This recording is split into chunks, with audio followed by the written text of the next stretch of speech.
This is Market News First. News you can trust.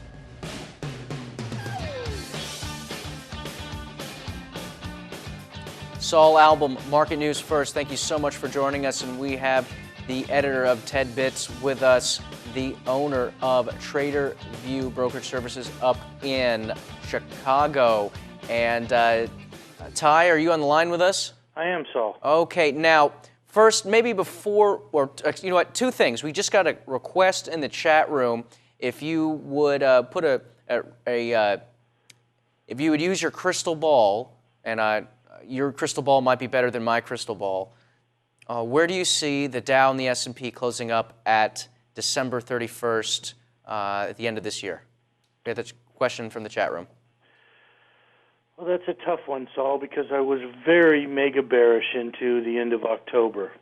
And that was really predicated on some of the bad news hitting the street. And it really is very clear that they've, I'm going to call it hatched a plan to really put headlines out that are misleading as to the condition of the financials in the S&P, which is the biggest sector of the S&P, about 22%. I guess I'm still bearish. There's a lot of unfortunate, I hope some people don't like this, but I will say a lot of astrological stuff going on, which is, that we have an equinox change tomorrow, and actually I do believe that there should be a hard pullback. I actually did some commentary on years ending in 7 about 6 or 8 weeks ago, which really kind of took the years ending in 7 and showed a chart that averaged every day of the years ending in 7 back to 1897. And we're really looking for about a 20 or 30% washout here. But after that, it actually looks into 08 as a very good buying opportunity.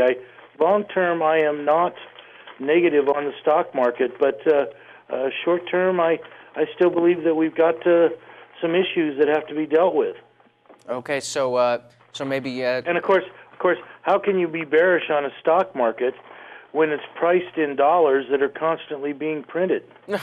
Okay, so as they print more of them, the stocks go up in the devalued dollars and give you the illusion that they're going up. Okay, so Dow 14,000, Dow S&P 1,600.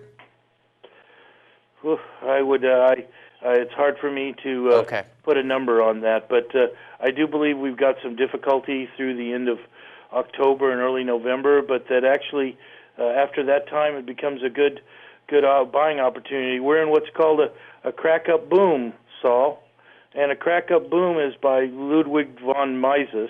Mm-hmm. And what it really talks about is where money printing becomes a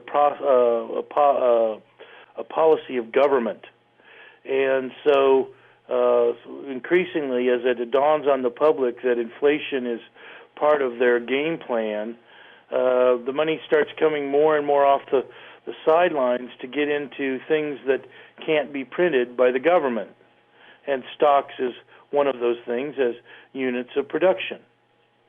Okay, point taken. Now let's get back to the Fed. Give us a story of the Fed, and you mentioned that the Fed sold out. What happened back in the 20s that you said that it was created and bought for cheap, and then? Well, it wasn't bought for cheap, but it was actually 1913. Coincidentally, that was the year that Congress also undid the prohibition against income taxes. It was really a bad year for all of us on the TV here today. It just, we were really sold out by a lot of Benedict Arnolds during that period. Mm-hmm. And, today your dollars are worth, a penny or 3 cents compared to $1 back then. And I guess I agree that money supply has to grow faster than above ground gold supplies.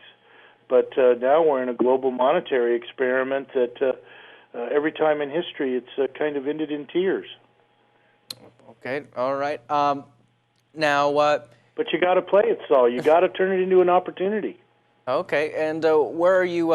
If you can give us one or two spaces that you're at that you're recommending to clients, and keep the rest close to the vest. What are you looking at as far as something that's advancing? Like we could say gold is one, right? Gold, junior miners, raw materials, buy every pullback, crude oil, okay, natural resources, energy. There's really supply constrictions there, but at the same time, on top of that, you have the money printing, and that's the kind of stuff that will just reprice higher based upon the devalued currency you hold. Now,